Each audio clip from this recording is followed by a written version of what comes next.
Hi, and thanks for logging on to the Daily DVAR Halacha. And here's a brand new halacha for you, and it's for Friday, the 10th of September, the fourth day of Tishrei.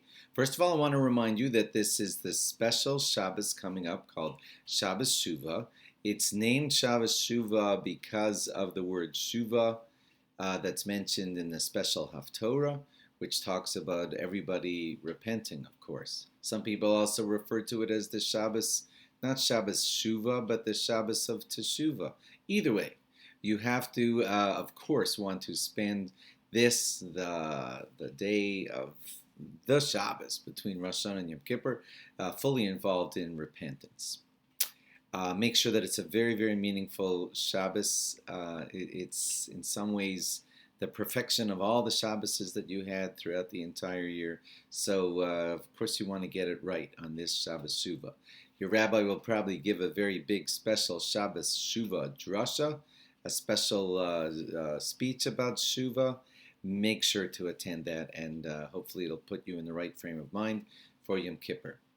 And now to the halacha that I really wanted to tell you today. It's a halacha that you kind of know. A lot of you listening to this probably already know it, but it's something that needs to be reiterated. It is that important, so important. There are many parts to Shuvah, to repenting, and there are many phrases of repentance that we will say on the day of Yom Kippur. We will say, Al Chet, I sinned, and we'll mention this sin and this sin and this sin.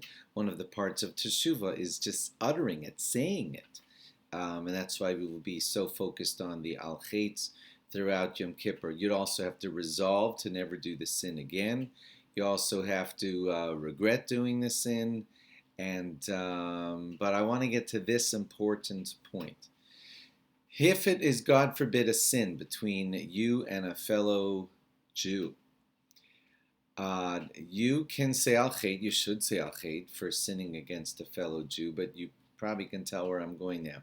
In order to fulfill the full repentance for a sin that you've done to a fellow Jew, you will have to add the component of getting that person's forgiveness. Think about that. That's really important because throughout the course of the year, it may have happened that you stepped on someone's toes, insulted someone, bothered them, annoyed them, or worse.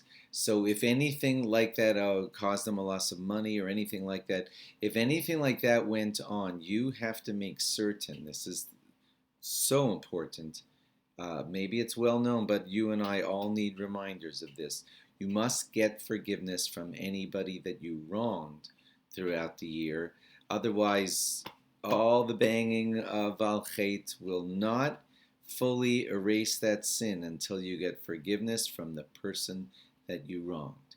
So it hurts to say this, but you may be holding a grudge against someone. Someone may be holding a grudge against you. There may be some kind of ongoing feud between you and a fellow Jew. This is the time to fix it. You're entering into Shabbos Shuvah.